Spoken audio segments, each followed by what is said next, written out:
to take a minute. We have our Facebook Live, which is recording all this, so those that are able to join us through Facebook, we have that going on here. Just to give you a quick idea of what we have, Jacksonians for Jackson formed a couple of years ago with the thought of bringing Jackson together. Voter education, we want good leadership. We want leadership that will be something they're looking out for the citizens of Jackson. And so we want to bring people from all wards of Jackson together. So that was our goal when we got started, was to meet people from all over Jackson, bring them together, and build friendships across Jackson. We do want to thank the Jackson State East Center for allowing us to be here this evening. We're looking forward to a good event. Just a little bit about what we'll be doing, just kind of an overview. We're going to start off with each of the candidates coming up and giving a 3 to 5 minute talk on why they should be mayor. When we get finished with that, we'll go into what we call our face-off, which is the candidates asking each other's questions. Ask a question, you've got 2 or 3 minutes to respond. We'll do that for just a little bit, then we'll have a break. And during the break, we're going to have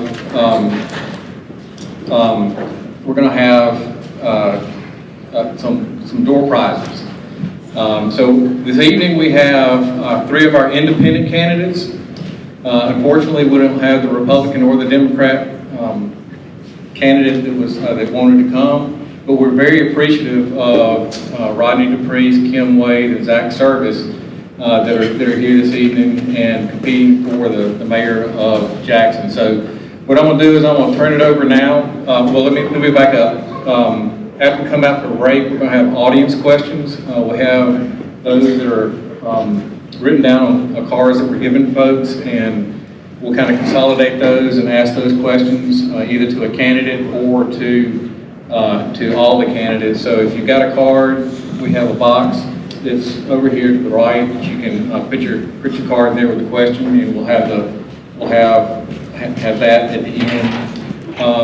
And then we'll wrap up with another door prize for those that have put their name in the hat, and then we'll wrap it up. So without further ado, I'm just going to go in alphabetical order, which means Mr. Rodney DePriest is going to be our first one. He'll come up and give us an idea of why he thinks he needs to be mayor. So you can be up on the stage, or you can Good evening. Thank you, Jacksonians for Jackson, for planning this. I am Rodney DePriest, independent candidate for mayor, and appreciate the chance to be with you tonight here and online. Jackson's home to me. I was born in Jackson in 1966, lived the first 10 years of my life in Jackson, over close to Westland Plaza, then in South Jackson. My wife Becky, who's here with me tonight, grew up on Woody Drive in South Jackson, Wingfield High School graduate. When I was 10, my family moved to Clinton. So I went through Clinton schools, graduated from Clinton High School. Shortly after graduating from Mississippi College with a degree in accounting, opened my own construction business and spent 20 years in the construction business, 30 years as a small business owner. During my tenure of construction in 1993, I was elected to 2 terms of the Board of Aldermen in Clinton. A very formative time in my life to see municipal government done well, to experience how a good relationship between a council and a mayor can look, and that's just an invaluable piece. In 2012, Trustmark Bank contacted me and asked if I would consider joining them to manage their construction, development, properties, real estate. And prior to that, I'd always felt like if, as a small business owner, if I knew, I could manage business. And then I saw what a big business looked like. And that was formative, with 3,000 employees and 200 locations in 6 states, as far as growing me as the type manager, executive that I think the city needs to operate well. The most important part of the last 10 years of my life has been the last 4. I left Trustmark in 2021. God put violence in Jackson on my heart. And in conversations with experts around the country and some pastors around the country that had effectively dealt with youth violence, I just started moving around the city, being present in the city. And I want to tell you, our young people are hurting. I had the opportunity, unfortunate opportunity, to sit on the porch with a young man recently. And he said, Mr. Rodney, I got PTSD. And he's lost multiple siblings to violence in Jackson. He's actually held one of them as they died. And it just broke my heart. And that just compels me even more to move into, with all the vigor I have, to try to make Jackson better. The three most important things in Jackson: we have to reduce the violence. Without that, we're not going to have the quality of life that we need. Infrastructure is critical. And then the blight affects our quality of life. So it doesn't matter to me if we're talking about economic development, if we're talking about jobs, if we're talking about quality of life. The absolute most important thing we have to do is reduce the violence. And there are proven strategies across the country that I have been fortunate to study, even had an expert from Boston come to Jackson and visit with us, that we can apply in Jackson, and we can make Jackson the city that we all hope for and that our children deserve. Thank you so much. Thank you, Rodney. All right, next would be Mr. Kim Wade. No, Zach Servis. Zach Servis, that's alphabetical, isn't it? First name, last name. That's right, exactly right. Last name. Mr. Zach Servis. Thank you. Let's pray real quick if you are so inclined. Father, thank you for the opportunity to be here this evening. We take authority over this atmosphere right now. We declare that only your will be done in this room tonight, that you have control and authority over Jackson. It doesn't matter what politician is in office. It doesn't matter what people say about us. It doesn't matter what happened in the past. Your will be done through us as it is in heaven tonight, Lord. And my prayer is that whatever comes out of tonight and whatever comes out of this election, your will be done in the city of Jackson through each and every one of us that are submitted to you in Jesus' name. Amen. All right, so I was born in the Bay Area of California. I was raised on the south side of Fort Worth, Texas, and I've been built here in the city of Jackson, Mississippi. I came out here right before I turned 18. Got kicked out of the house, sent to live with my grandparents who had recently retired. I came up in a military family and a faith-filled family, so many of my morals and principles were built on the Bible and on God's Word. And since living here, I've gotten to fulfill pretty much every dream that I had. I dreamt of being a youth minister and a young adult pastor, and I've been that here in Jackson. I dreamt of being an internationally known music artist and signing with a label. I actually received a label offer here in Jackson from a major label, and I chose to turn it down so I could continue doing the work that I felt God called me to do here in the city. I've worked as a pastor in multiple different capacities in churches all across Jackson, from those small churches off of Terry Road to a little church off of Clinton Boulevard to big churches like Word of Life. And everywhere that I've served, everywhere that I've worked, when I was a manager and a director in the restaurant business, training director, when I was a team manager for U-Haul's contact center, leading one of the most effective sales team in the entire company, and when I launched my own business in audio-visual consulting and engineering, I performed at the Brandon Amphitheater in front of the largest crowd they had ever had during the 2023, I think it was some sort of awakening or revival that came. We got to see 2,000 youth give their life to the Lord that night, and I got to be a part of that. So, wrapping up to where we are now, I'm also married now with 4 beautiful children, 3 boys and a girl, and I'm raising a family here in Jackson. What led me to run was a prayer I prayed while my wife was pregnant with our daughter. My simple prayer was, Lord, who do I support that will lead the city with righteousness? And the question I heard in my heart was, why not you? And I started to argue, but the more research I did, and when I made the decision to call my accountability and call my pastors and speak to those elders that I felt would tell me the truth if I heard from God or not, to my surprise they said, yes, Zach, run, and run to win. Because I was just going to not try to win, because I had an album to drop. I had nothing to gain by getting into politics. I've actually lost relationships because of getting into this. But as I run, as I took months of my time to sit and study the codes and the ordinances of the city, to look at the layout, to study the history, which I've been learning throughout the 10 years I've been here, and I started to realize that I actually, not only do I have a chance to win, but I am fully convinced that I'm the best choice to lead the city of Jackson as your mayor. And if you visit my website, servisformayor.com, you will see a comprehensive plan for every issue we're facing in the city economic growth, crime, infrastructure, education, even a plan for serving our veterans community, which I have not heard any candidates submit a plan for, and for not only solving homelessness by getting them off the street, but making sure that those who are truly homeless actually get into a transitional place where they can become successful members of society instead of us just shoving them off and saying go somewhere else. So I believe that when you vote for me, you're voting for three things: accessibility, accountability, and affordability. And by working together, we will make Jackson a city where every dream has a home. Thank you.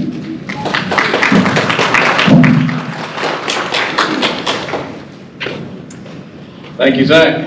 That brings us to our next candidate, Mr. Kim Wade.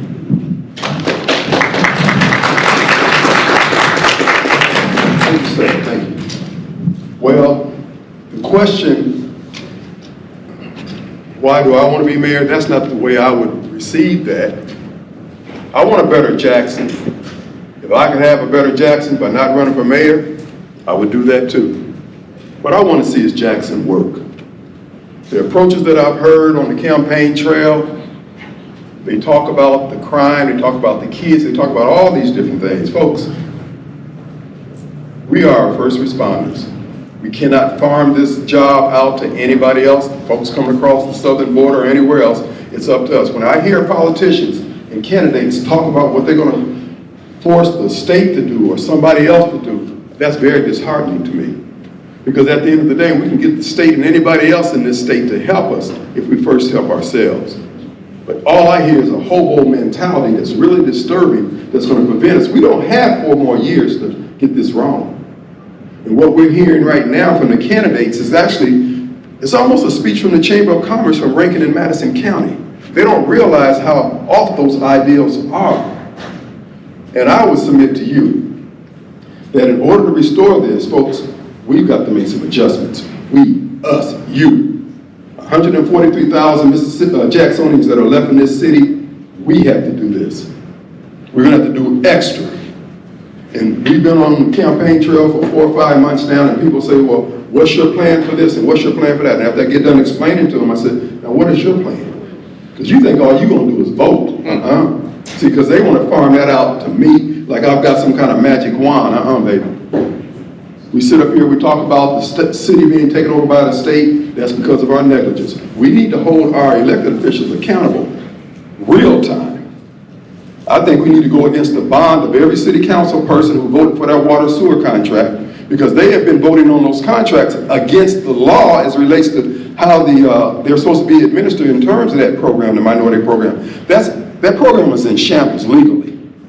So I say, let's go against the bond, let's get our $250 million back and start working back from there. But that's just one item. The biggest thing is, you need somebody who's going to come in there and just stir things up, to put it mildly. Yes, being nice. And I'll sit on the campaign trail and I'll say it before Mr. DePriest sitting here. If this was a card hand and you were all playing a game, the best way to win, to play your cards, is to keep John Horn in the Senate, make me mayor. I hired DePriest as city manager because he's got the goods. He would be the best day-to-day manager out of all the candidates, bar none. Because I want the city to work. I don't need my ego extended. I know who I am. At the end of the day, Jackson could be better. Jackson's afraid to be great. You're just getting various shades of mediocrity from the things that you're hearing. Yes, we need to do something with these kids, but if you're not doing something with education, you're doing something with your ego. Because the kids come up every year. They pass through that first grade, second grade, hopefully just one time. And we're failing them there. We spend all our efforts on kids who are coming out of jail. How did they get in jail? Through our neglect. These kids don't know what normal is. We don't have to do 5 or 6 years of mentoring. You know how you get these kids on the straight and narrow? Put them to work. When they get his age right there, they need to be having chores right now. They get 9 years old, they need to have chores that's bringing in some money. We can fix all this in short order. You look at my platform at votekimwade.com, we don't have to raise another dime to fix Jackson. We just got to raise our expectations. My model for leadership, if you want to go with the leadership approach, is Chief Philip Martin of the Choctaws. Choctaw Indians were in the same conditions the citizens of Jackson are in right now. Just all the social pathologies, the disease, the alcoholism, the addiction, the whole 9 yards. And he said, we are better than this. And this is what I'm saying. And you know, and I sit back and think, why are we embarrassed? about how little we're doing with 113 square miles of real estate, and we can't even feed ourselves, and we're not embarrassed. I was with the Nation of Islam for 15 years, so do for self is big in where I come from. So what I'm telling you, we're going to do for self. We're not going to be hobos and beggars. We're going to square our shoulders and straighten our chest up and fix these things. If we got to eat beanie weenies and plant cucumbers and pick up cans on the side of the road to make our bills, that's what we have to do. But when we get done doing that, people are going to see. Just like with your kids. When them kids go off track, you pull their power cord for their phone, you take the car keys, you get their attention. The same thing here. Folks, we need to buckle down and do what we need to do. If we got to starve to do it, because once they see us doing for ourselves, they're going to come and say, yes, let's help out. You would do the same thing for your child. Once they get their cap turned around right, you help them out. So what I'm saying to you, I don't want to be mayor. I want to see Jackson work. Won't you join us? Thank you. Thank you, Bill. All right, we're getting ready to move into our what we call our face-off side. So if I could get each of the candidates to come up on stage. This is where we're going to ask each of them to ask the other a question that about their campaign, what they'd like to do. We'll do a couple of questions each, so sit wherever you'd like to sit. And I'm just going to work from all right to left. So I'll start with Kim. Kim, if you'd like a question you would like to ask either one of these gentlemen, and let them respond. What is your educational component of your campaign and your vision for the city of Jackson for both candidates? So a few of the things. One, as a mayor, you don't have a large impact when it comes to what you need to decide for our educational system as it comes to JPS. There's a few things you get to do as mayor. You get to nominate the school board nominates the superintendent, and the superintendent ultimately is the final decision on where the money gets spent based on what the state hands down and what the city brings in from taxes. Right now, we are the highest taxed county and city when it comes to what we pay into the school system. Our millage, a proportion of the millage rate that goes specifically into JPS is about 86.29 or so. So we're paying a lot of money into a school system that is really failing us. So the first thing I want to do is make sure I evaluate those who are on the school board. Are they making decisions that are in the best interest of our students? Because right now we have a superintendent that makes almost $400,000, while there are teachers who barely got a couple $1,000s raised out of the money that came down from the state. We have buildings where children and students are gathering and there's mold above the desk. We have $100,000 janitorial consulting contracts being given to out-of-state consultants when we have students that are coming there not even getting good quality lunches oftentimes. Then when it comes to what can I do as a mayor outside of JPS, well, there's a few things. One, I intend to create not your typical community center, but actually invest in family centers where not only the youth and the children can come, but the entire family, where they can get parenting classes, where they can get emotional conflict resolution classes, where they can come and have quality child care and a space to congregate safely. Then also after school programs that are not just sports. We have got to diversify the options we have for our young people and say, hey, you don't just have to be an athlete or a music artist to succeed in the city of Jackson. You can be involved in AI technology. You can be a plumber. You can be a welder. You can do what I do. You can become an audio engineer, a consultant, a real estate agent, like Ms. Kim is, a talk show host. There's so many things you can do as a student if you just are given the opportunity. And one of the last things I'll say is I intend to hire youth and young adults in my administration as not just interns, but some of them for actual positions, so that by the time I'm ready to step down, I'm able to pass the baton to them instead of holding on it with a death grip when I'm 50, 60, 70 years old.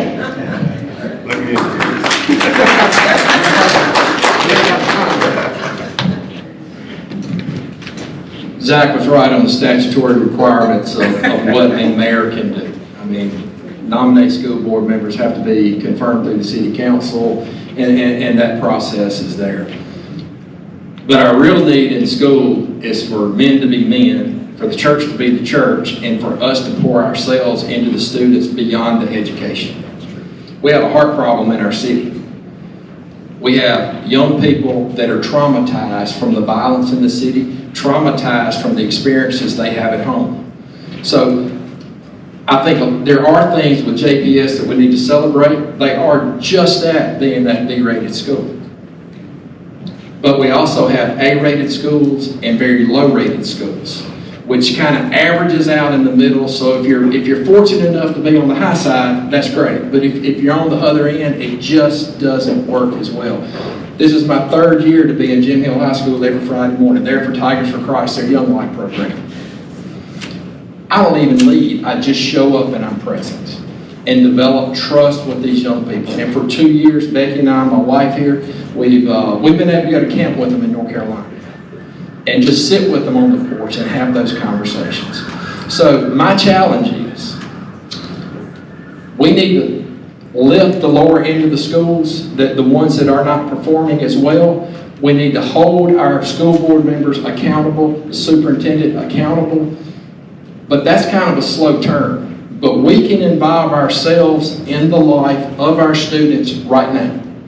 And I pledge to continue to do what I'm already doing and ramp that up some. I had a council member tell me, you better enjoy it now, because when you're mayor, you're not going to have time to. Absolute nonsense. When the most important thing in our city is investing in our students, why in the world would I pull away from that to go administer a city? We can do both. Thank you. Would you like to answer your own question? Actually, there is things from the mayor's pulpit that you can do that I would do anyway. But first of all, everybody's got to buy into a vision of a better Jackson. One of the things that I say in my campaign, all the policies flowing from a Kim Wade administration will be based on what's good for our kids and their future.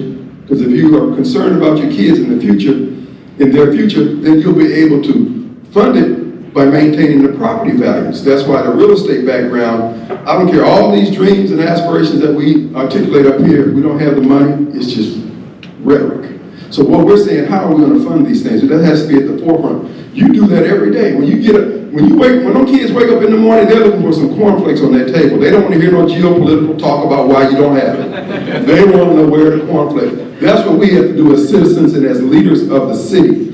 What I would do is encourage the the school board. Again, this doesn't cost a dime. Give the teachers absolute control over who gets to sit in that classroom. 25 students, you got one student acting a fool, put him out. You ain't got to put him out of school, because that would violate a consent decree that we're under from the federal courts. But you can put him in the principal's office. He's got on a white shirt that says that he knows all about raising kids and teaching them. Let him do that. You save the 24 who want to learn, because we got to cut down the number of juvenile delinquents we're producing every year out of these schools. Society has always had juvenile delinquents, but we got to get it down to a manageable level. So we can do that just by having that moral authority that Mr. DePriest is talking about and Zach is talking about, because of the righteousness of our direction that we're going, which is to better the city of Jackson by having better kids. These kids don't know what normal is, but what we show them. So let us show them. This whole thing about mentoring, I see my friend over there, he's been mentoring for years. The bottom line is we all are mentors. If you're standing in front of a child right now, you are that child's mentor, and act like you have some sense. That's how I would do it. Thank you. Thank you, sir. Next, Zach, we'll let you ask the question. I'd ask both of you gentlemen, who wants to go first? That's the question. I'll ask you. So my question would be, when you are elected as mayor, what are you going to do to eliminate the corruption we are currently facing when it comes to employees, contracts, and directors in the current administration? What are you going to do to make sure that that does not continue under your administration?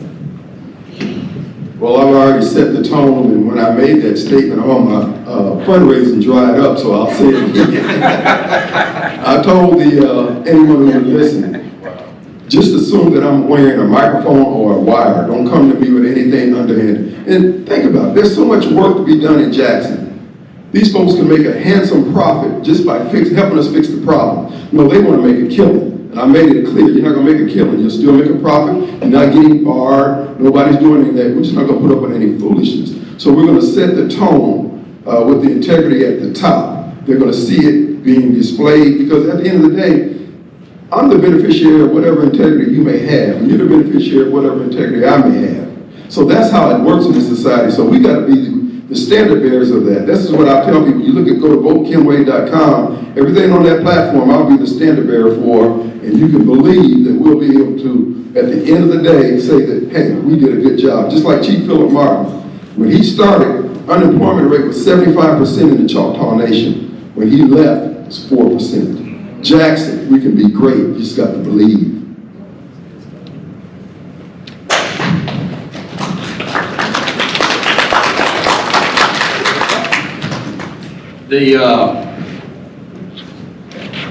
It starts at the top, absolutely.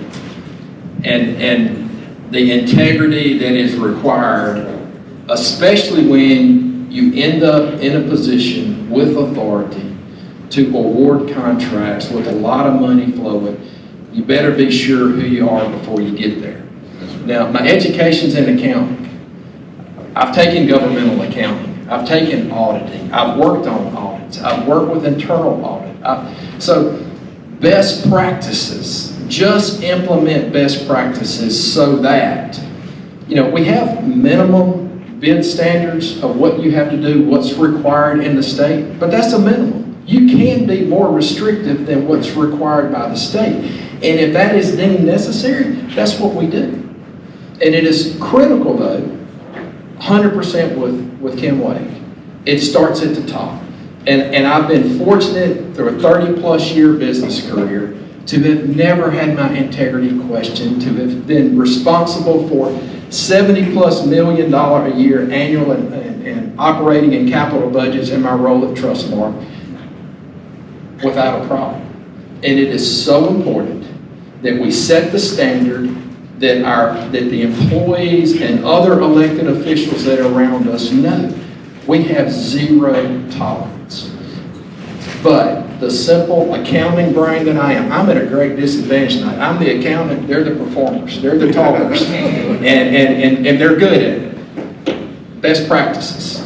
Implement best practices. Reestablish the foundation of the financial security of the city and enforce it at every turn.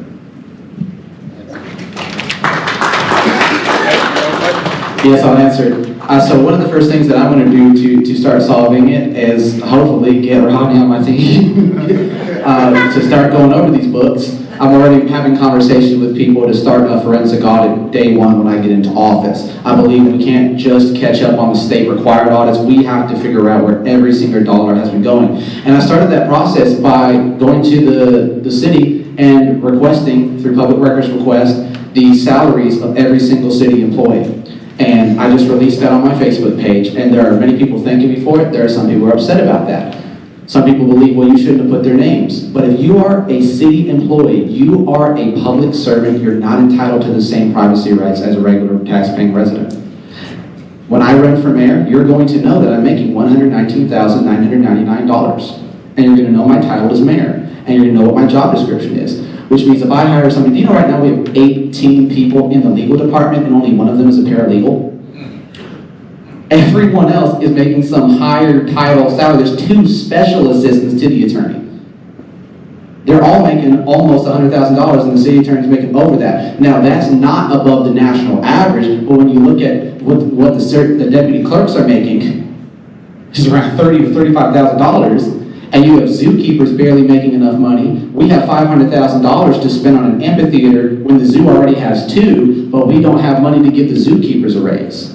So some of the things I'm going to be implementing is we're going to restructure the entire organization of the city of Jackson. And that's what I've done in churches that I've pastored. That's what I've done in the businesses that I've been a training director at or been a team manager at. Anytime I came in, I said, we're going to restructure these systems and find where the bloating is, find where it's top heavy, and we're going to make sure that this is balanced out. That way our tax money is going to exactly what it's supposed to do. One of the last things I'll tell you I'm going to do, and I'll sit down, is we are going to move away from bidding out contracts. And we are going to go back to where we hire city employees with city equipment to do city work. And we only contract what we ourselves cannot do. Because when you contract, it's one lump sum and it goes out. You can't trace what happens with that money. That's how these bribes and kickbacks are going out. So one of the ways we're going to be able to manage that with accountability is by bringing the work of the city back under the city's account. And that's one of the ways we're going to root out that corruption under my leadership. Thank you, Jack. All right, finally, Mr. DePriest. I think mine's a softball. Our campaign theme, and quite honestly, my heart, is we're better together. We live in a world of political polarization.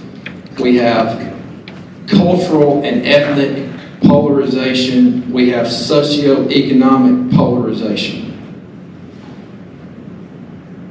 What do we do as leaders to truly bridge this gap and bring people together? Because the only way we're going to have sustainable results in Jackson is to be better together. I believe the first thing we do is be truthful with one another. Right now, especially when we look at state politics and we look at federal politics, there's so much bickering about things that don't really affect the day-to-day lives of people. There's so much fighting about, okay, my party believes this and this party believes that. I think that's one of the reasons why each of us chose to run as independents, because we did not want to be tied into something that could create division before you get an opportunity to get to know the person, right? So I think when it comes to being better together as a city, but also as leaders, is one of the things that we have to do is we want to say, hey, this may not be popular, but it's the truth. Can we agree on what the truth is? Like Mr. Wade has said, can we agree on what a better Jackson looks like?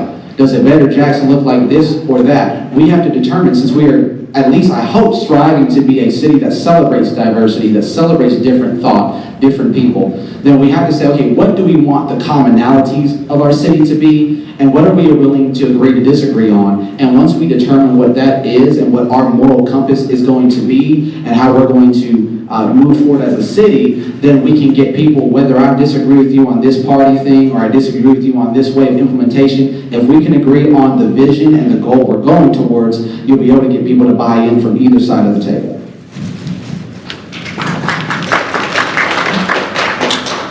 Now, I've made it clear on the campaign trail that I'm not doing the Barney campaign where everybody come hug and no. Because, and the reason for that, you got people out there who are actually content or indifferent to the potholes, to the conditions of the city. That's too much of a incline to try to overcome on this short runway we have to try to get this plane off the ground. I'm telling people, because listen, if you're about righteousness and truth, you ain't got to look around for me. I'm with you already. That's what's driving people away. They don't want to do what's right. And they get offended. What I've learned from the campaign trail, you spend the first 20, 30 minutes talking with someone on miscellaneous, extraneous stuff that has nothing to do with the price of eggs.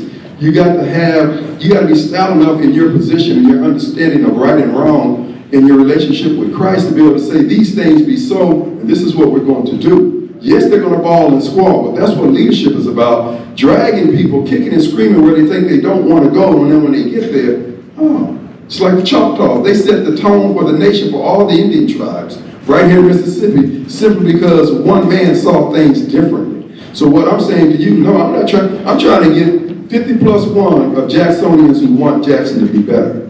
I'm not trying to waste time on someone who don't understand the issues. That's why I said I'm not here to ask for your vote. I'm not here to ask for your donations. I need you to study the issues so you'll be informed. Because don't get me down in the mayor's office and you don't know why I'm down there. And then when I do something, why'd you do that? And then you're part of a poll saying we out with the mayor and all that. No, we need to be on one accord. To me, what's going on in Jackson is the story of Esau and Jacob. Jacksonians and the leadership in Jackson is not adding value to the blessings that God has given us. And that's the problem that we're having now. We're not grateful enough. We're too angry. And that's one of the things I've learned on the campaign trail. The citizens are angry, but a lot of that anger is out of ignorance, and the ignorance is brought by politicians who don't want them to know any better. All they want to do is go vote for them on election day. That's why you don't see this candidate who would normally be sitting in that chair with the D on it, because he thinks he's got it in the bag. And it's that arrogance that's only going to get worse. You can write that in blood. So at the end of the day, I'm not trying to bring everybody together. I'm trying to bring together those people who want to do what's right for the city of Jackson.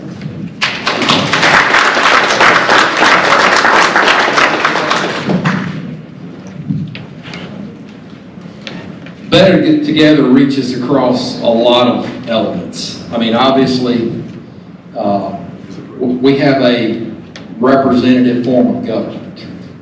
we will be hired to lead.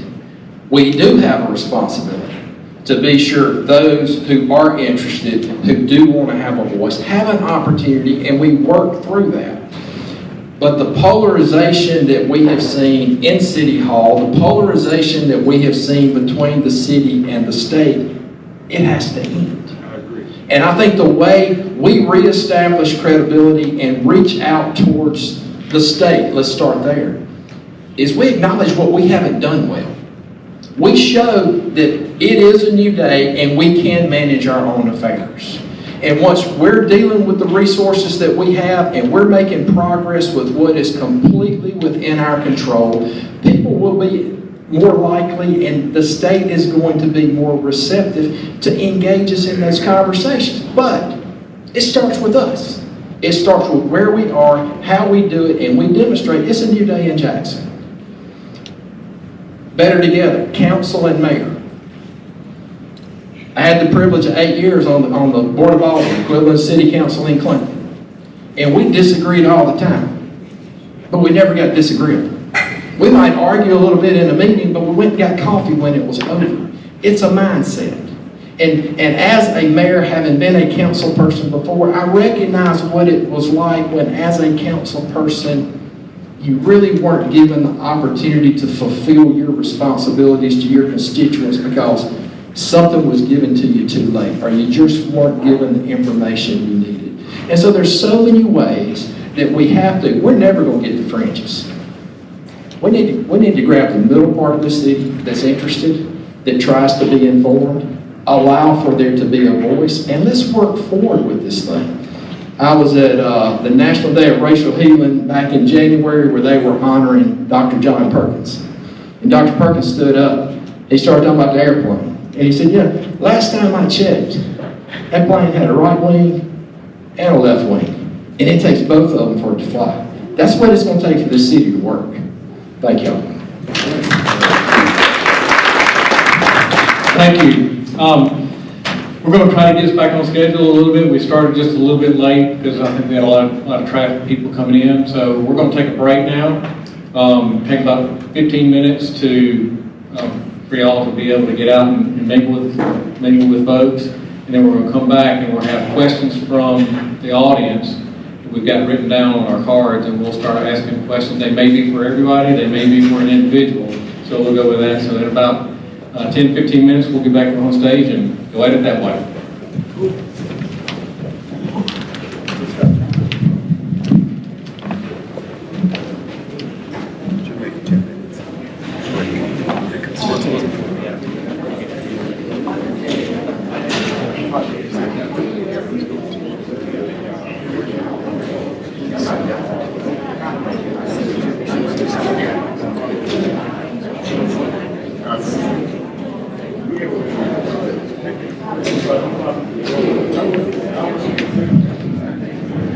All right, you should have some index cards.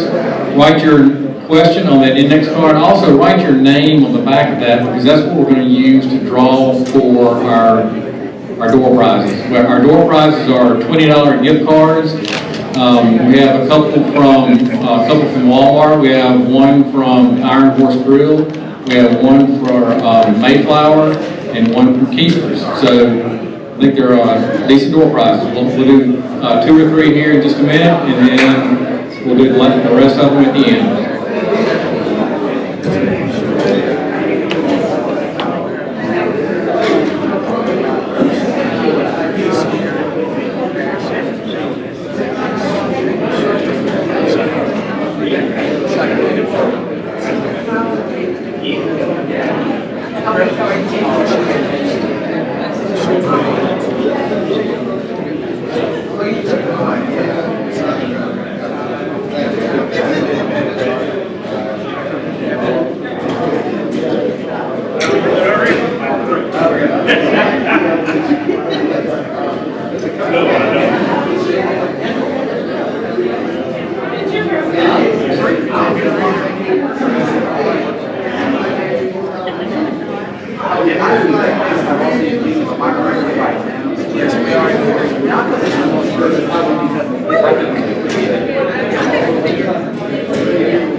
we'll get started here again. We're going to start off with drawing for a door prize. Mr. Dwan Carter. You want to pull the name out?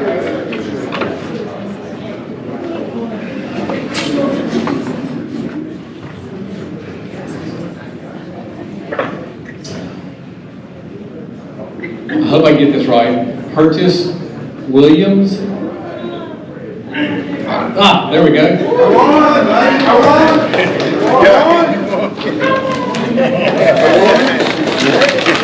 I did win something. You did win something. I was joking.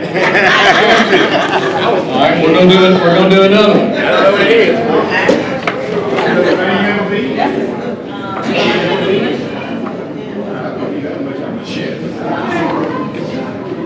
All right, Mr. Barry Vickery.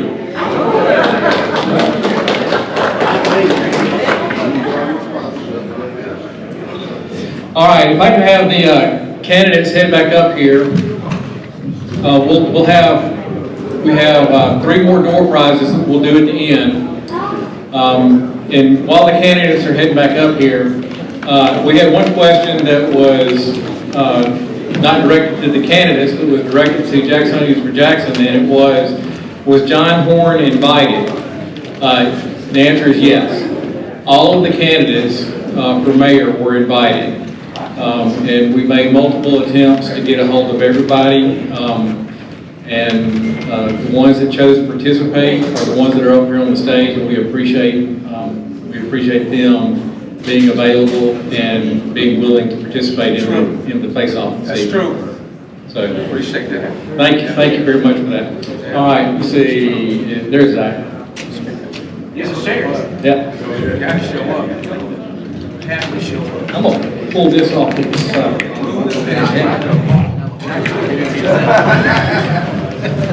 I intentionally said, I'm gonna sit in the middle, so we don't do Kim like that. I go back on this. All right. Went through the questions, and there are a lot of great questions. I'll put it off like that. Some of them I felt like y'all have kind of addressed during your talks, your introductions, and some of the questions that you asked each other, which were very good. One question that I thought kind of stood out, was good, and we'll start off with that one, is what is your expectation for working with City Council? It seems like the City Council mayor has been adversarial over this past some years. So what is your expectation for how you will work with the City Council? And I'll start with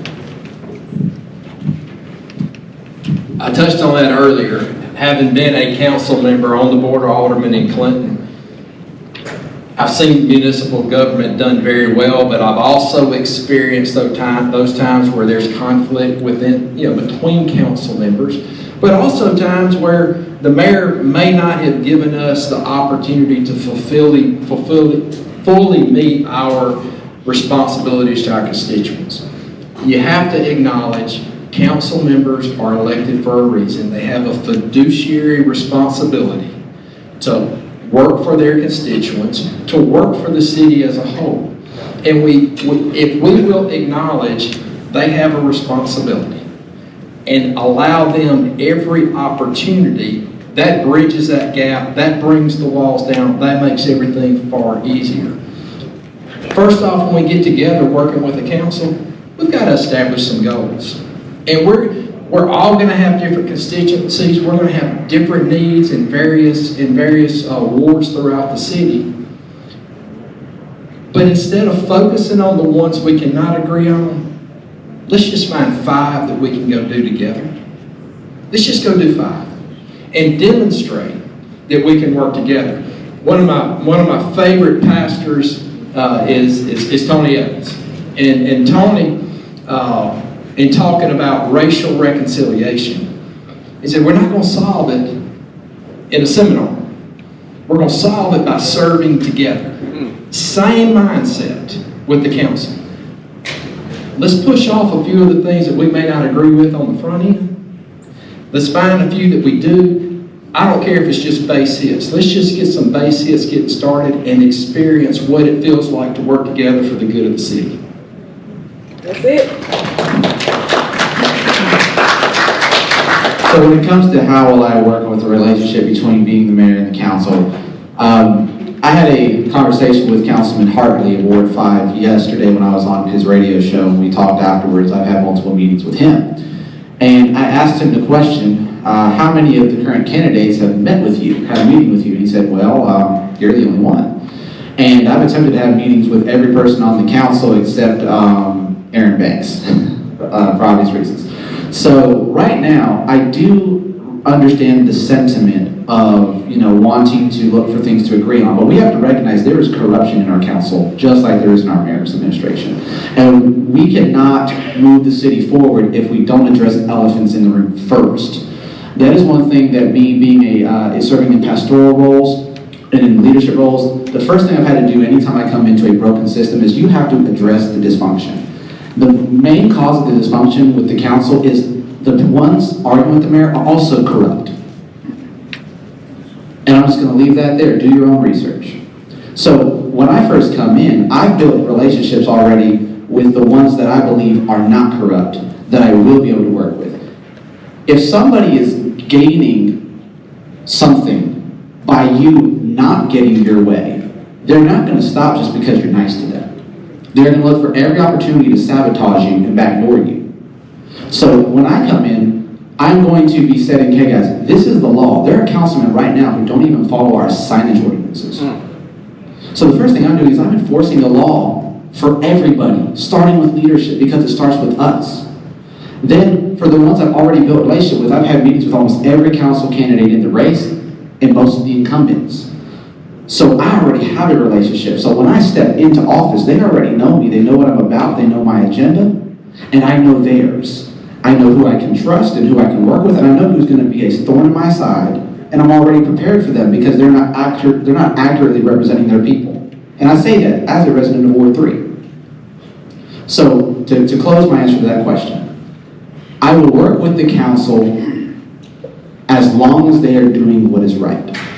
But the moment that a council member does something that tells me they're acting in their own personal interest and not the interest of the ward they represent, I will be vocally opposed.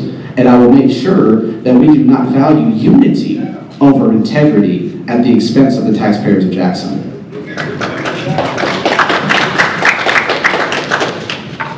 Working with the city council, working with the citizens of Jackson as mayor,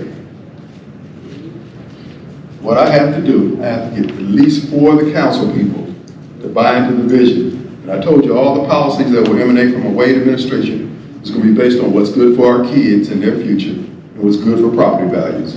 Because as I said before, a municipality has 3 or 4 ways to raise revenues: property taxes, sales taxes, fines, and fees. So if we're not raising any money, all this about what you're going to do with the children's group and this group and all that, it's not going to happen.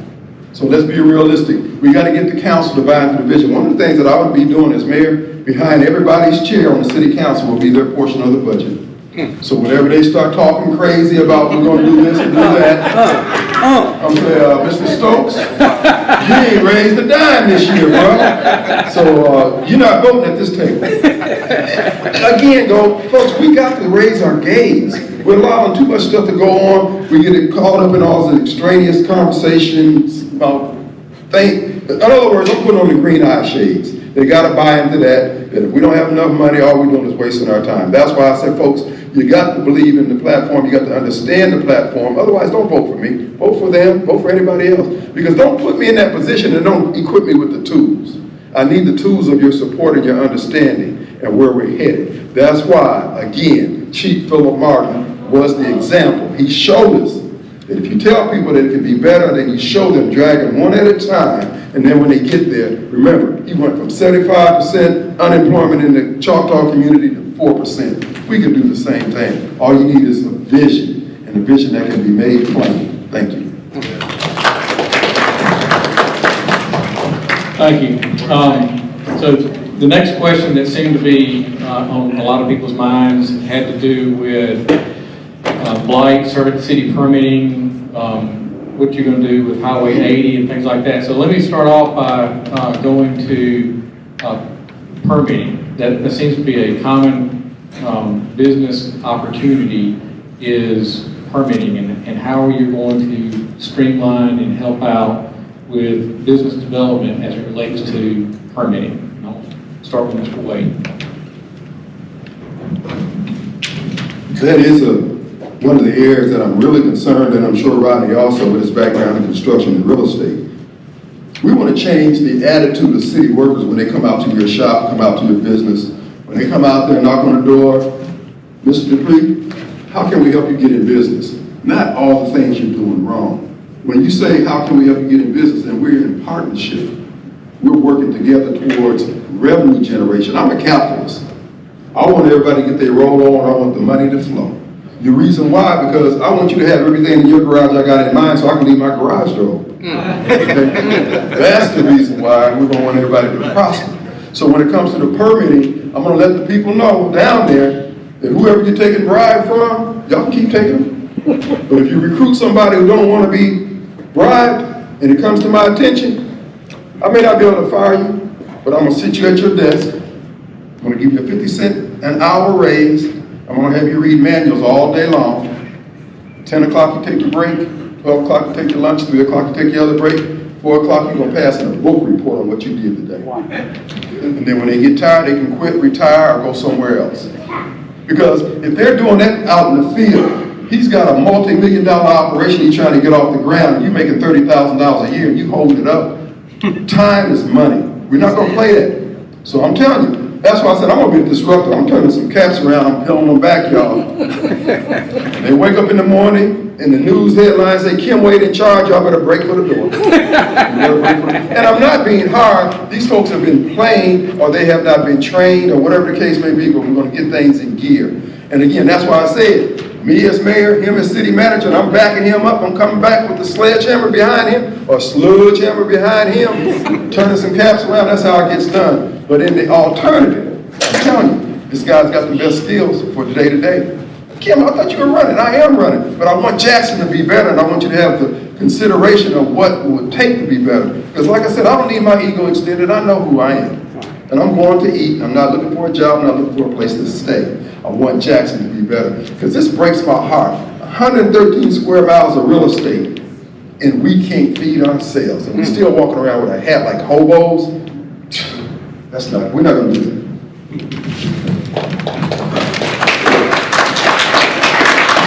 Regarding permits and processes when it comes to business owners and those who are looking to do business with the city, I'm a small business owner, so is my wife.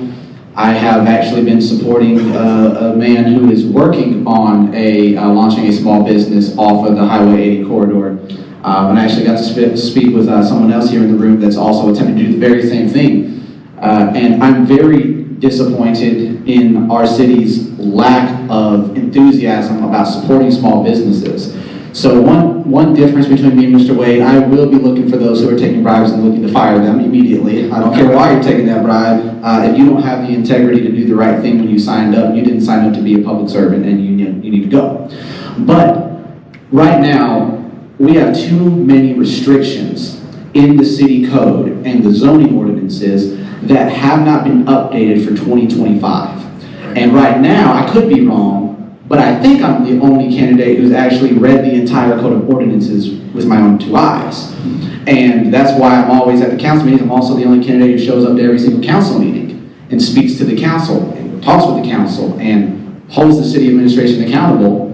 And I've sat in on the zoning ordinance meetings. I've watched online to the ones I couldn't make. And there's so many things that we don't even have to have a meeting about if we just change the laws and ordinances to allow it without somebody having to sign something off on it. We are trying to control too much of private residents' lives. Come on now. Come on. That is not the government's job.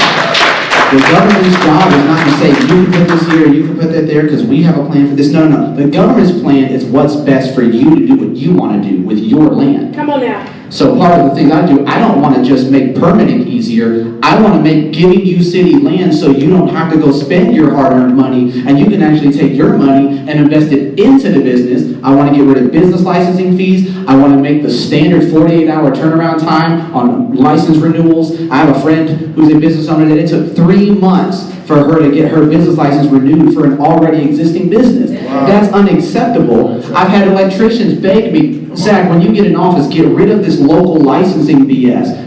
I already have my state master license. That should be enough. I agree. If you got the state master license in Jackson under my leadership with the council support, we're getting rid of that. You don't need a local license. You can do business. As long as you can prove you got the states, you're good with us, because a city ordinance is only in alignment with the state law in the first place, which means if you're good with the state, you're good with the city of Jackson when I'm mayor.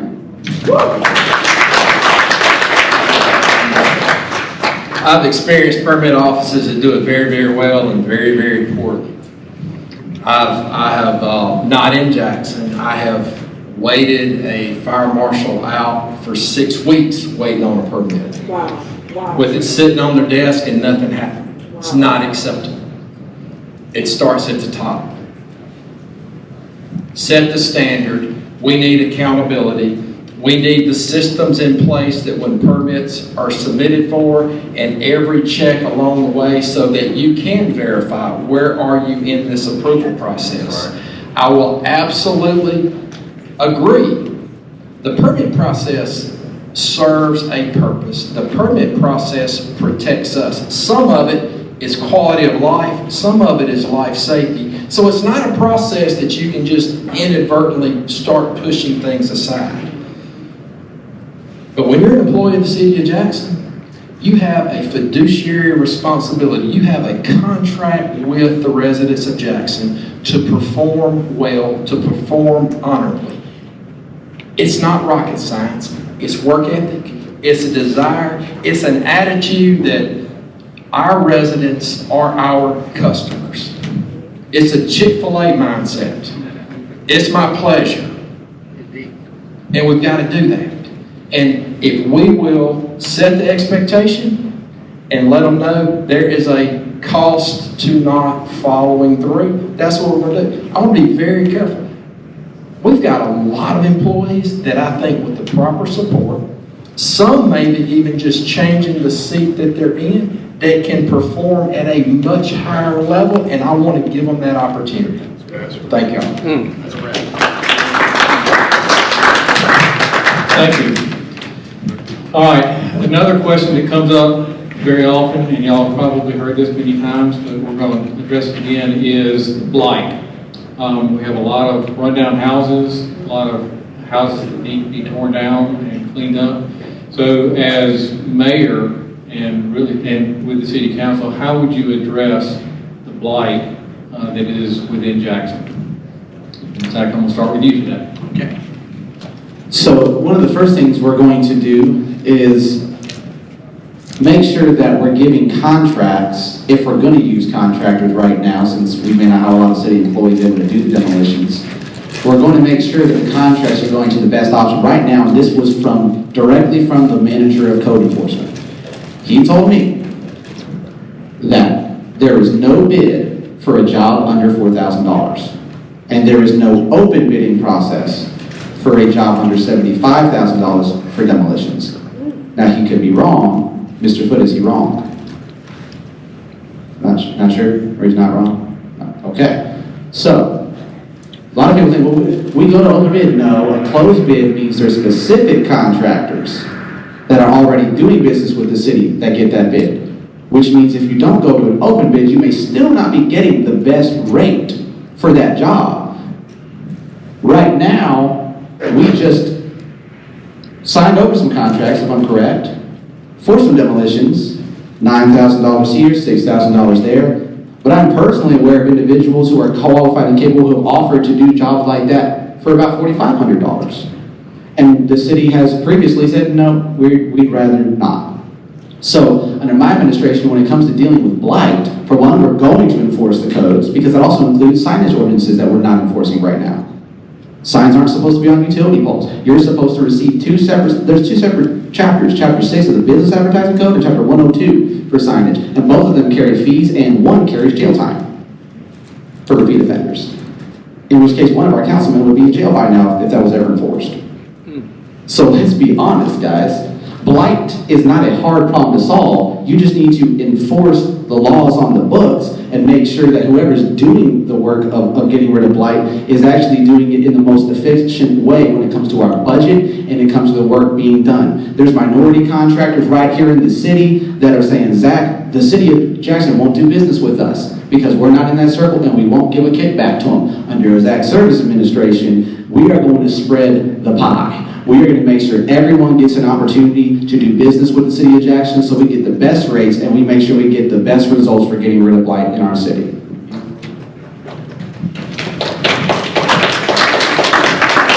Obviously, with the amount of blight we have in our city, dealing with demolitions as cost effectively as we can is very important.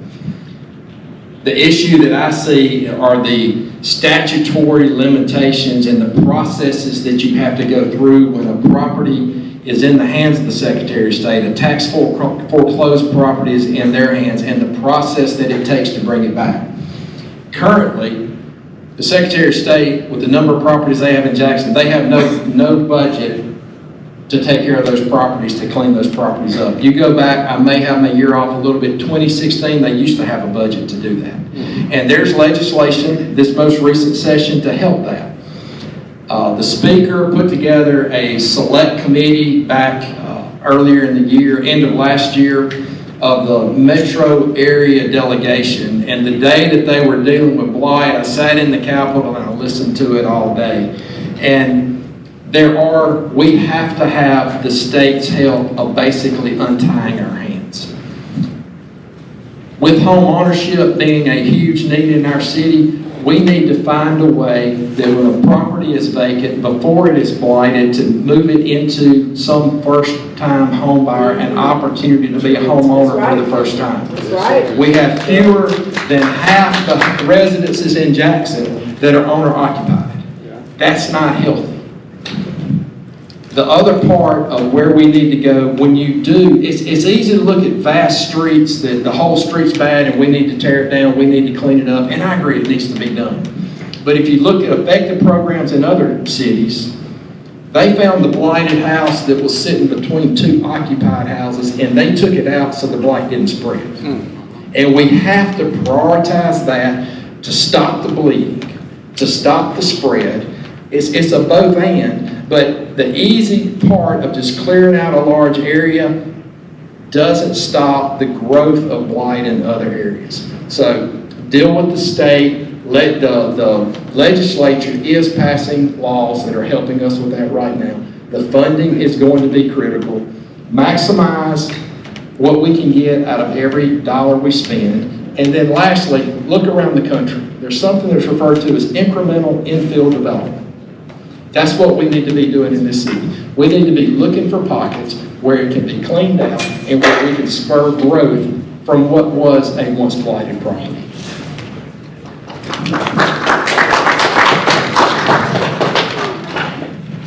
That's one of the reasons why I threw my hat into the race, was the real estate aspect of things. The blight can be right there in Midtown behind the old New Deal. You see them rehabbing those old houses.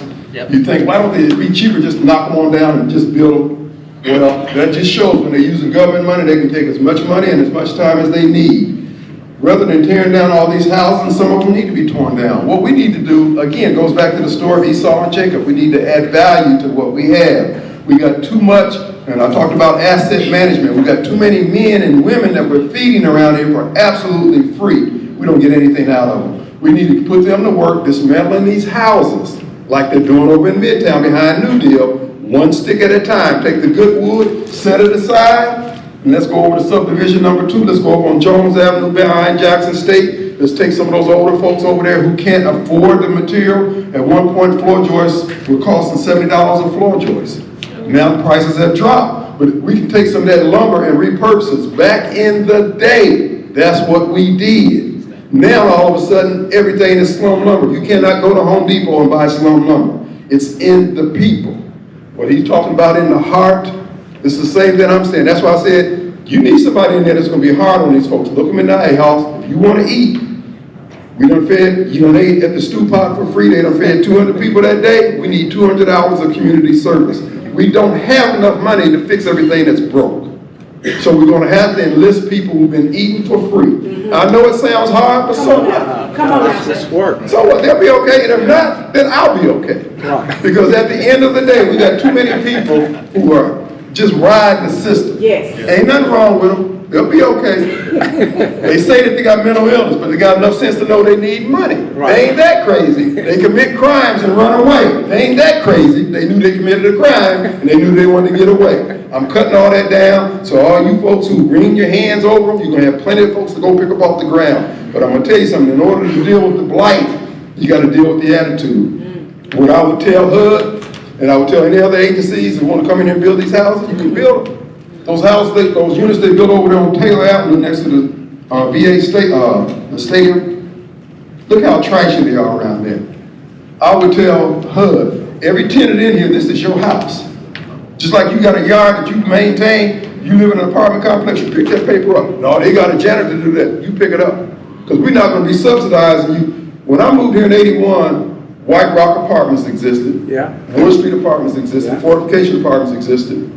They rehired them 3 times in the time I was here, then they tore them down. We ain't gonna keep tearing down stuff like that. We're gonna go through those apartments and find out who's living clean. Okay, you ready to get out of here? We're gonna get you out of here. And if you live in foul, get your act together, then we'll get you out of here. But we're not gonna move you into something new so you can tear it up again. We're gonna break it up at the door. That's why I say, they don't want what I'm bringing. But what I'm bringing is gonna turn this ship around. I don't mean maybe or perhaps, it's gonna turn it around. Thank you. Yes, sir. Thank you, sir. Thank you all. The questions that keep on coming up are about South Jackson, West Jackson, Highway 80, revitalization. We have Northeast Jackson and Fondren that seem to be doing well. How do you replicate a Fondren with a Highway 80, a West Jackson, a South Jackson, and how do you spur that on so that it becomes a new development, so to speak?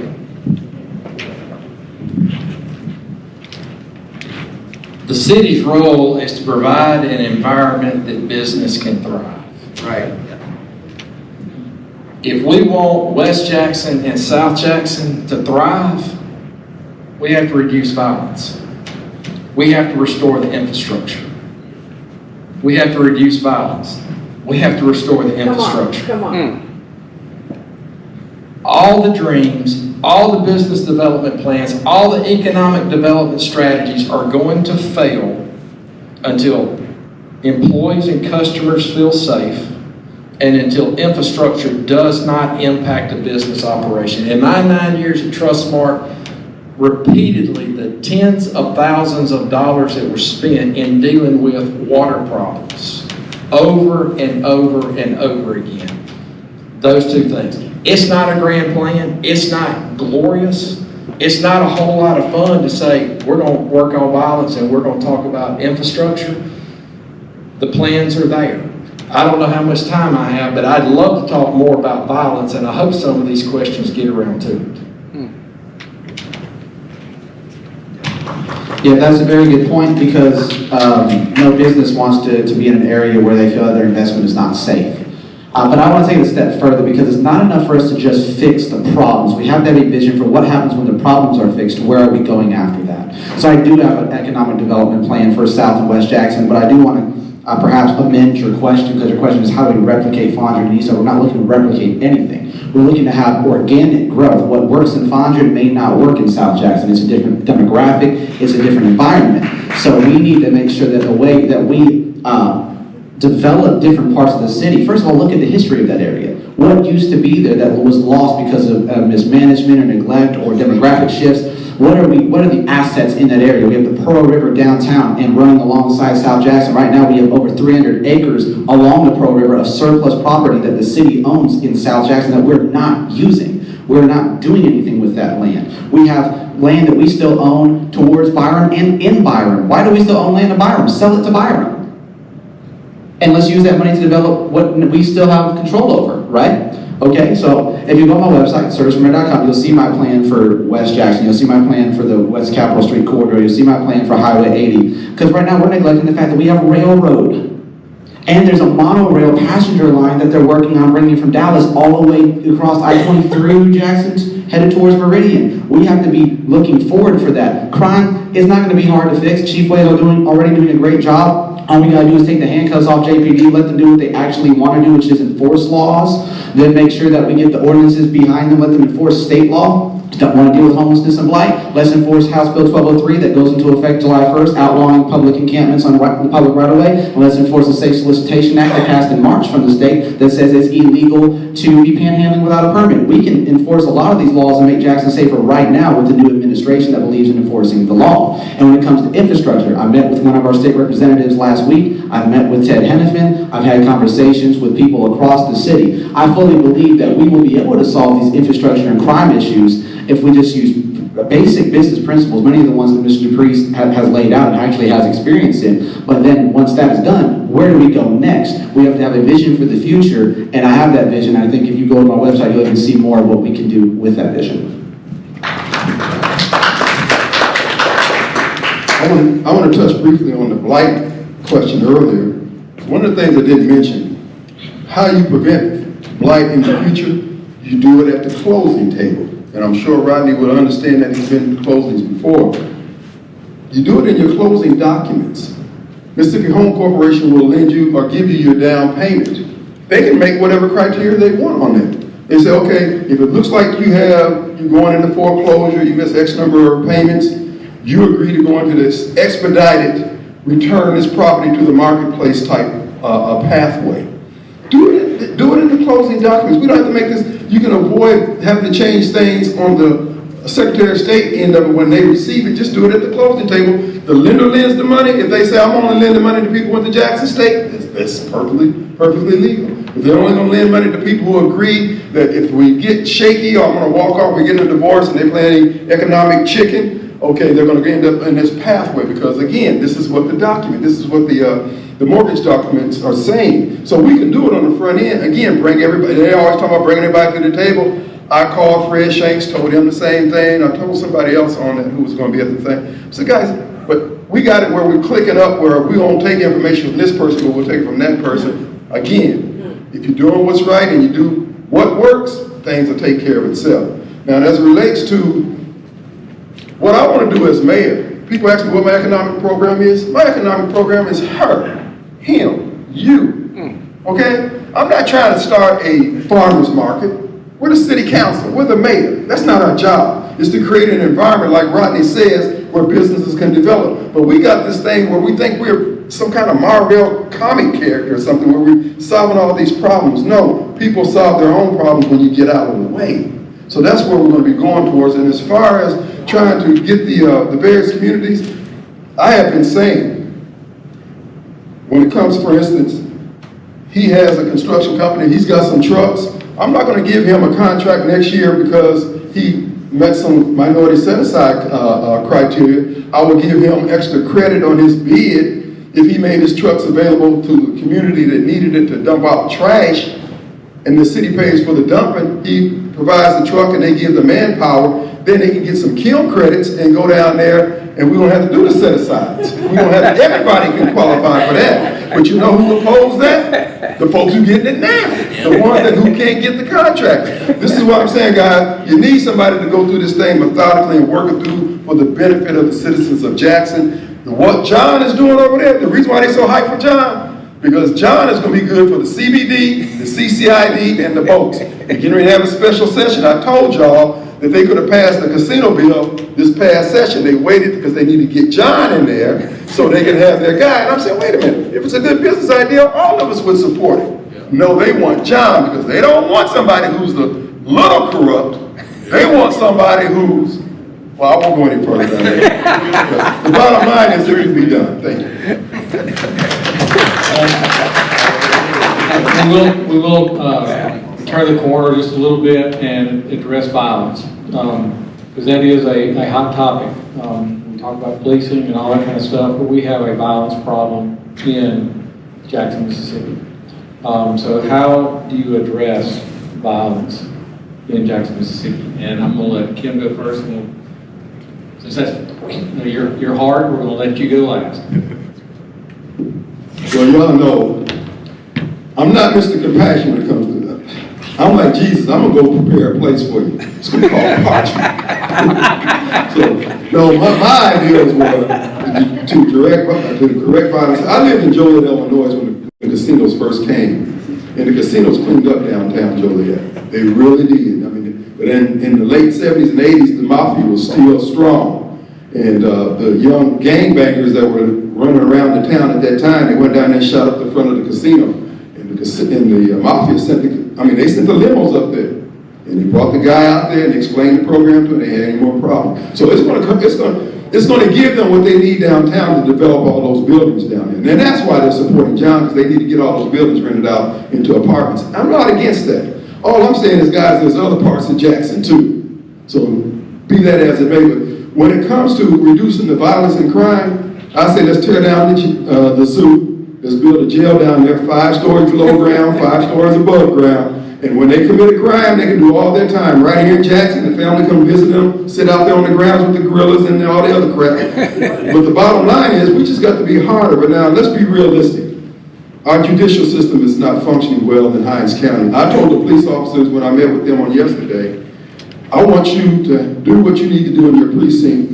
You don't have to arrest everybody, but you can explain the program on how things are done. That's how true community policing used to be done back in the day. They pull old Zach to the side and say, Zach, you ain't the only one that can get up 2 or 3 o'clock in the morning and do something devious. Now, I'm going to recommend you get out of my precinct before I take you to jail. Zach will be free. He'll be glad just to get away. And the goal at this point here, all we can do is just keep the crime moving, keep them away from your doorstep so you can do some business until we can get the backlog fixed in the judicial system. Again, it's a methodical approach, but it can be done. But the main thing we have to do is turn off the spigot that's creating all these criminals by limiting the number of juvenile delinquents we create every year. Thank you.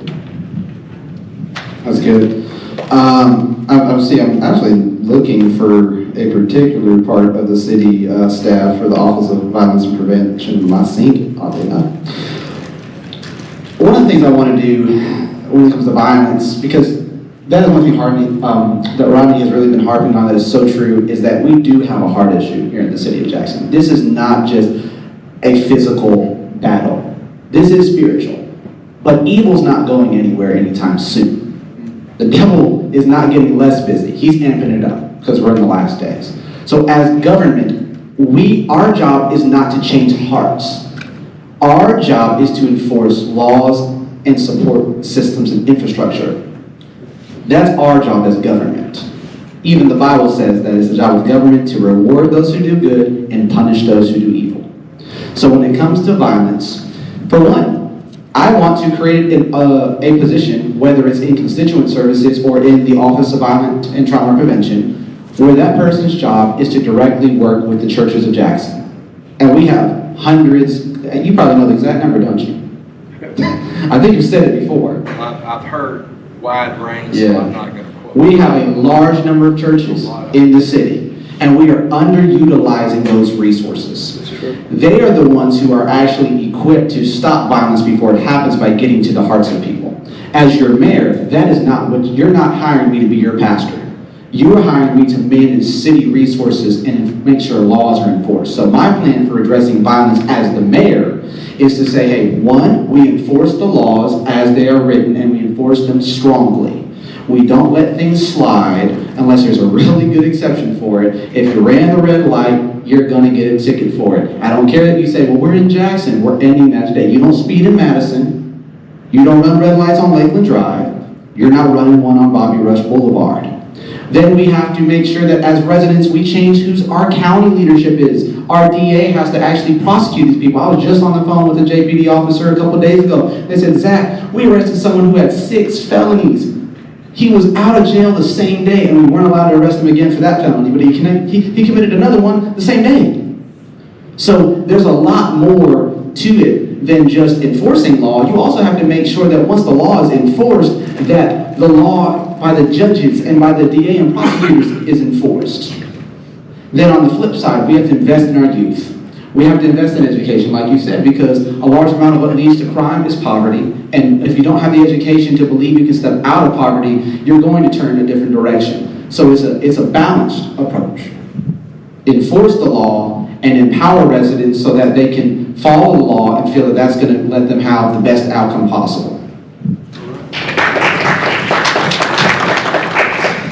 Violence is near and dear to my heart, and you've really got two components to it if you want to correct it. You have violence prevention and you have violence intervention. The prevention component of it is the generational turn. It's the brokenness that we have in families. It's the church not being the church. It's men not being men. And that's going to take a while to turn. I love telling my friends at church, if Jesus showed up in Jackson, he's not going to be sitting in our sanctuary. So we need to go wherever he would show up. Now the city part of this. Violence intervention, which is what we need to see right now to see a substantial reduction quickly, not the slower generational turn that's needed. It's data driven. I want to give Chief Wade credit. We have seen JPD stop working in the silo that they were once working in.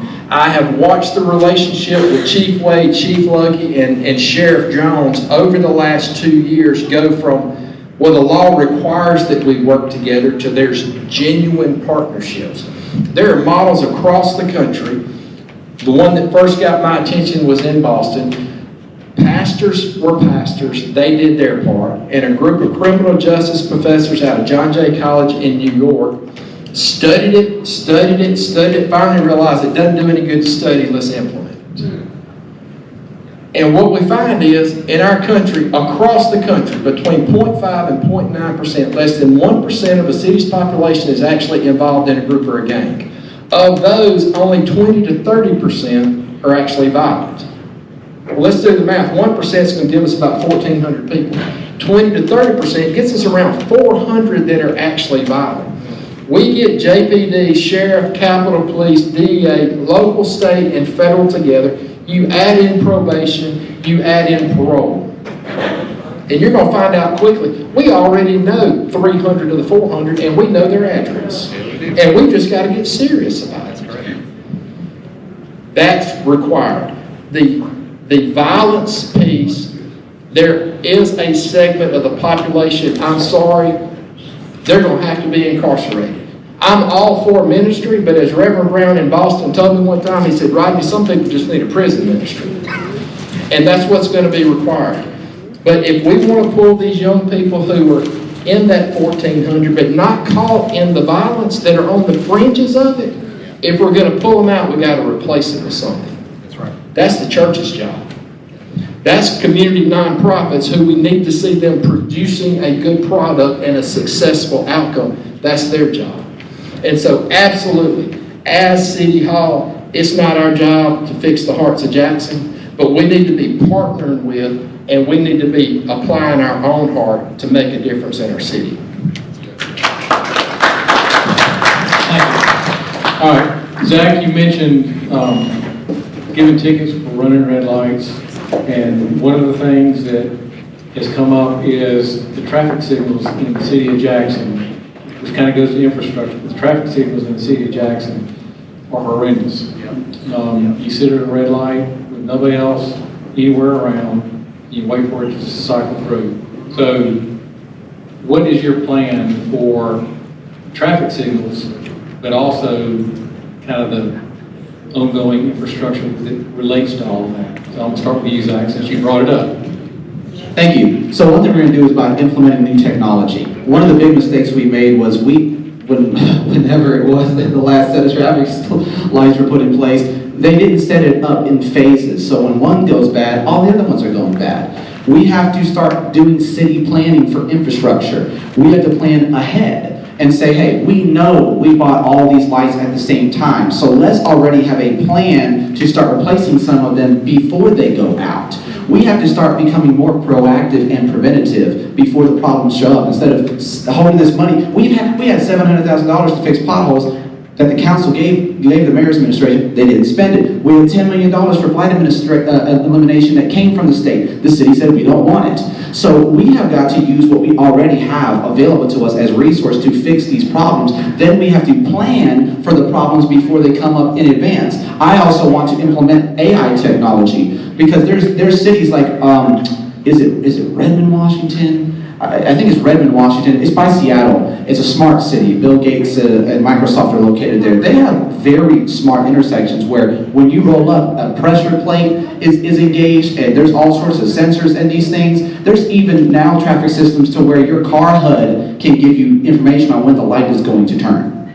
We have to start thinking for the next generation of how do we do city infrastructure. So under my administration, we're going to be looking to improve traffic lights, not just by fixing them, but actually saying, how will this affect us in 5 to 10 years? Are we planning for when the road gets expanded from a 4-lane to a 6-lane? Are we planning for the sidewalks? But when it comes to enforcing the laws on that too, look, the state law, if any, I know Mississippi is very lax when you get your driver's license, but the law says if the traffic light ain't working, treat it like a stop sign. That's already the law. So you should know not to run that light and at least stop at the light and check before you go. No, we shouldn't write a ticket to somebody who's been sitting there for 5 minutes waiting for the light to change. But if you ran through and didn't even stop, no, you're 100% going to get a ticket. But in my administration, we're to make sure that we fix those problems within the first couple of years as we're able to with the resources that we have, and we plan for the future so that the next administration won't have that problem.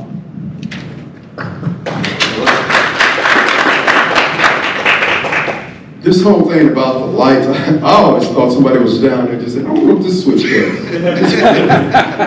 That's what it seems like, because I mean, I'm 69 and I went my whole life not worrying about traffic lights until I moved to Jackson. Now it's like, but at the end of the day, it's just another example where you got to bring in every department head and say, what's the problem here? What's preventing you from doing your job? He gave us some inside baseball about the rollout of the lights and how they were installed, etc. Now, what I heard is that to fix these lights, one intersection, it might be $25,000. So my thoughts are, given the corruption in this city, there's an incentive for somebody to, hey man, you work on this here, flip the switch here, and you can't put it past. We just got to go through everything and demand that everybody adhere to commonly accepted practices, generally accepted accounting practices in the case of Rodney and the CPA and the accounting background, etc. But the bottom line is, it comes down to accountability. Mary Hawkins told me, she said, Kim, I'm not a bean counter. I hire bean counters. I understand big numbers. I know when they're off. But I hire somebody who's going to find out where their last penny went. And it's the same thing that's going to be with the traffic lights. We're going to hire the smartest people to work on the hardest problems to their completion. We don't care if they got an eye in the middle of their forehead, they like to wear tutus, and they're 600 pounds in heels, and they like to lay asphalt. All that's fine and good, just be the best at it. So this is what we're going to be expecting. Many people, from what I've been hearing, I'm sure Zach has heard the same thing, many of these employees don't have any direction. Nobody's telling them what to do on a day-to-day basis. So we're just going to get down and just, again, slowly, methodically reestablish the systems. That's been my big thing. Reestablish the systems of Jackson, get them to work. In the little church I was going to, New Lake, the head trustee was a tax attorney. We had a fund for everything. If the light bulbs went out, we had a light bulb fund. If the refrigerator went out, we had a major appliance fund. This is all you set aside things for this here. And this is going to require some green eye shades. That's what I'm saying. When people start asking me about youth groups and things like that, I'm just telling you guys, for 4 years, we're not going to be worried about that. I know it needs to be done, but if you really want to do it, and the Lord told you to do it, you ought to be able to do it because He's going to provide it. He said it. Right. So don't come here and talk about what the city needs to do. If He told you, how many of you pastors, those people don't come told you, we need to go down on Mill Street? No, you need to go down on Mill Street. So follow what the Lord tells you to do and things to start taking care of yourself and quit trying to recruit somebody else to do your vision. I mean, nothing's more frustrating than the traffic signal situation. Nothing's more frustrating than sit there and just simple technology that's existed for decades doesn't work. One of the easiest things we can do is recognize we are a smaller city. We have less traffic. Population has dropped. Counts of cars have dropped. And what's used from an engineering standpoint is you have traffic warrants. And you have a warrant that studies whether or not this intersection needs a yield, this needs a stop sign, this needs a traffic alarm. We got traffic signals all over the city we can just take down. You're right. And if we have some that has working equipment that doesn't even need to be there, well, let's take it somewhere where it is needed. 25,000 is a low number to work on a traffic signal. If you have something you have to replace, you can hit $300,000 without blinking at a major intersection. The lines in the road, we don't even need to be looking at anymore. All we got to have is a little camera up on the traffic signal. There are so many basic things, but if we will look at something as simple as the warrants, we may not even need to replace it. It may not make a neighborhood happy that their traffic signal went away, but if the warrant doesn't justify it, that's what we're going to do. And the overall infrastructure issue, we're going to have to find the money. In my tenure at Trustmark, one of the greatest joys I had was working on efficiency, and we were able to reduce the cost of operating Trustmark facilities by 22%. That's a big number in 200 locations. We've got to apply the same mindset in the city. We need to look for efficiencies. We need to stop doing some things that we're currently doing. If it's not violence, if it's not infrastructure, public safety in general, let me add that, not just the violence piece, it might have to take a back seat for a little while. But if we'll drive for the efficiencies, we'll find the money to start making progress. I know the residents of Jackson understand this is going to take a long time. But if we can demonstrate progress, if we can show the plan to get there, they're going to be patient once they see actual progress being made. Thank you. All right, we are getting close to the end, so that unless there is something else that y'all feel strongly needs to be addressed, that's going to be the end of our question and answer. I appreciate all of the questions that came from the audience. A lot of good questions. Appreciate the way y'all have addressed all of them. As we do wrap up, we're going to have another drawing, so if I can get Juan to pull that up. I want to let y'all know that it seems like a slim crowd here, but looking at the ones that are following us on Facebook, you got a good crowd. You got a good crowd that's watching. So you've got a lot of people that were watching this, so I want to thank y'all for being here, showing up, and showing us what your plan, your vision is for Jackson. Jacksonians for Jackson, I'd also like to encourage y'all to follow us on Facebook. This has been recorded, so if you have somebody that was not able to watch it live or not able to be here, it has been recorded. You can go back and watch it. So I would encourage you for your constituents to tell them that this has been recorded. You can see it. You can get a feel for what your plan is. So tell your friends to do that also. With that, I'm going to ask Juan. We have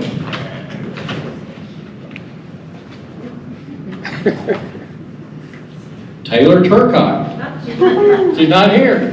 No. Sorry.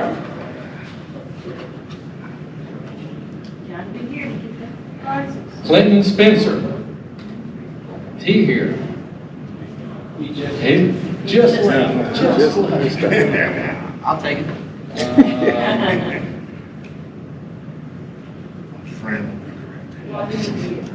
Says the Mike magazine, Zach. Zach.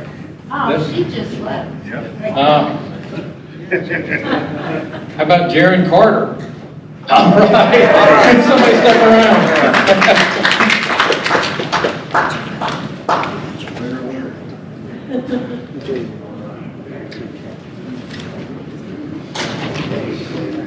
Yes, ma'am. All right. You all right? Got one more too. Eddie Wright. Eddie didn't. Yes, no.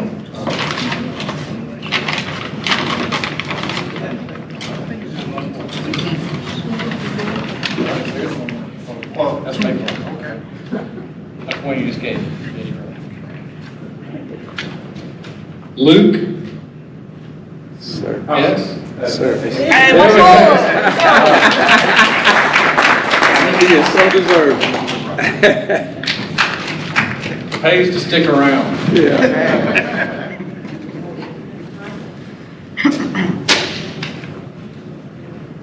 Lisa Foster, Yeah. just, always people missing out. They'll see it on Facebook.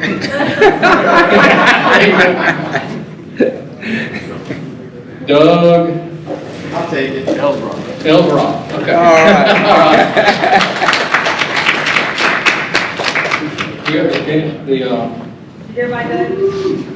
Did everyone do the straw poll? all right. Yes. The last one we got to. We did a mock election with everybody on there, so even our candidates that are not here were on the ballot. So we wanted to see if there was a winner. But like two times, 3 times. 0 right now. We're good. While they're counting the votes, I want to give each one of you 1 minute to wrap up. So pass it down, Kim. If you got 1 minute for your closing statement. I would ask that the citizens of Jackson please review the platforms of the candidates, be informed. If we don't get it right these next 4 years, Jackson's not going to make it. There's been an inversion of the finances of the city of Jackson. They're no longer coming from private industry. Private industry has been ran off. There's still pathways forward to generate revenues in Jackson, but we cannot do it on present course. All these people have been talking about coming to tables and dialoguing. We need you to come to the table and talk to us about what your nonprofit is going to do to sustain Jackson. We know you're doing good, but we need you to do right.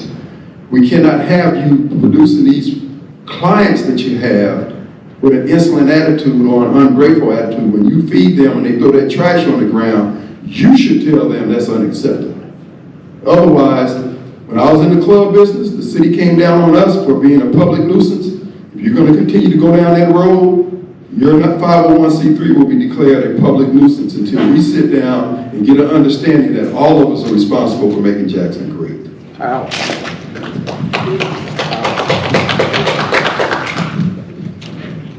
Visit my website, servisformayor.com. You can view my whole platform and my comprehensive plan to deal with every issue that we're facing in the city. Right now, we are lacking access to our leadership. We're lacking access to basic needs like clean drinking water, even though that's getting better with the help of Jackson Water, drivable streets, safe neighborhoods. We lack accountability for where our money is going and where the time is being spent by city employees and leaders. Right now, we have 2 chief administrative officers, both making over $100,000 a year right now, while still having multiple deputy public works directors, but no actual public works director. That will be one of my first priorities, is to hire one, and civil engineers to work with them. But I'm running on a platform of bringing you accessibility, accountability, and affordability to every resident in Jackson, regardless of color, creed, or political affiliation. And to not just focus on fixing the problems that we see today, but I'm looking forward to create a vision for residents in the future, for the next generation, for my generation and my children and my wife, and to make Jackson a city where every dream has a home. And if you vote for me June 3rd, I believe we'll be able to accomplish that. Thank you. I spent my career in construction, building things and restoring things. I've had the opportunity to work on a lot of old, dirty places, and they really look great when it's over. But as important as some of those things are, we got to know we have to have a heart change in our city. We have to be, it's not JPD's fault that we have the crime we have in Jackson right now. It's the men of this city, it's the church, it's us not doing our part.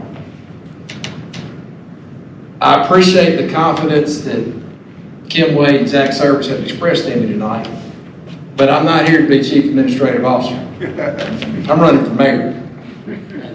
So let's just save the trouble of a job application and vote Rodney DePriest on June 3rd. Thank you. Thank all of y'all very much. Our mock election, Zach Servis actually came in first, 15. Rodney DePriest came in second, 12. And Kim Wade came in third with 3. And then the other ones others got 1 vote apiece. So again, thank y'all all for being here this evening. We appreciate your time. It's really 13 because he didn't get to vote. We're good. June 3rd. It's a mock election. Yeah, the real vote is on June 3rd. So please make sure that you are there to vote on June 3rd. Can you tell people about the website to find their voting precinct? Do you know it? Otherwise, I can tell them. What is it? Okay, so If you're not aware of what because ward lines have changed. So if you're not sure where you're supposed to vote, and you're watching online or you're in here, you need to go to myelectionday.state.sos.ms.us.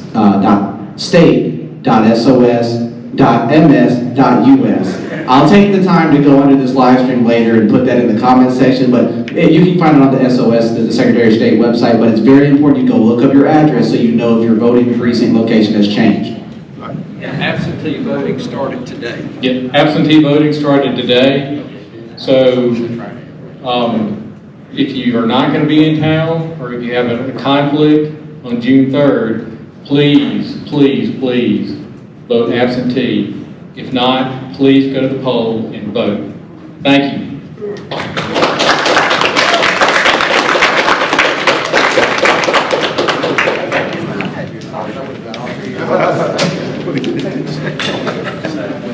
all right, man. Good job. Are you going to be able to if someone puts the date on the Yeah, because we just,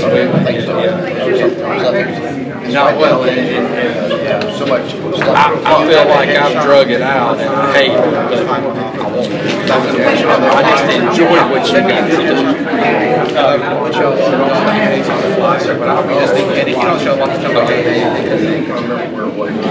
Willie Morris Library. It's 5 to 7. 5 to 7. Yeah. All right. Rod. Yeah, I forget.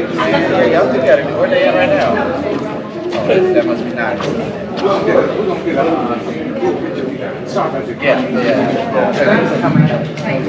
We've had a request to have a group picture with the candidates and Jacksonians for Jackson. Yeah, So if I can get the candidates back up here and all of Jacksonians for Jackson, we appreciate it. I was cleaning up the table, there was one. Okay, 16, let's go. So you can have that one. Jacksonians for Jackson. Candidates. Oh, yeah, thank you, I'd love to have a group. Do you want to put maybe the candidates down here? Yeah, candidates in front. I'm not running this one until I get to control something. Man, you know you're the boss. Look at that. Hey, Val. Val, yeah. Come on. You want me? Yes, ma'am. Very important. Oh, Jackson. Can I be a candidate? Yes. No, you come up here. No, I gotta hear. I'm sorry, Kim. I got to pull a dad joke. They let anybody in here. Remember, you can't see the camera. Which camera are we looking at? That's right. I'll let her go. I'll let them go first. Go ahead. Go, Chief. I'll try to show less gum in yours. I'm gonna do 3, 1, 2, 3. Hold on, guys.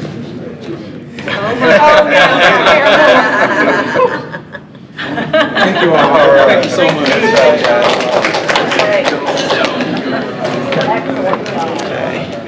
Hey, can you send that picture to me? Let me send it to you right now. I think it's Slow down. yeah, I was just thinking of it. So I sent it to get a lot of I do a lot of videos. Yeah.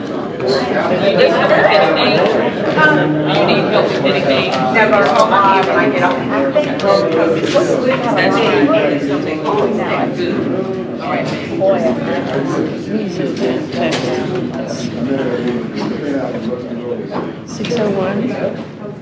238 is I'm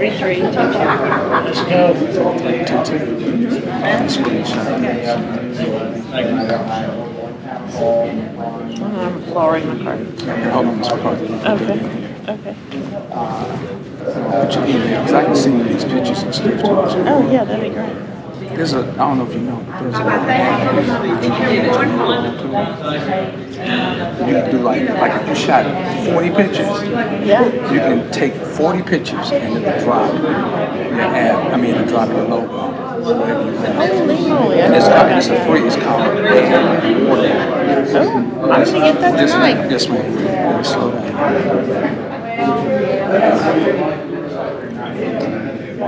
Okay, go ahead. Give me the number. 601-238-3322. Jacksonians for Jackson. Jacksonians for Jackson. And then the name Laurie. Laurie. Aurie. McCarthy. McCarthy. And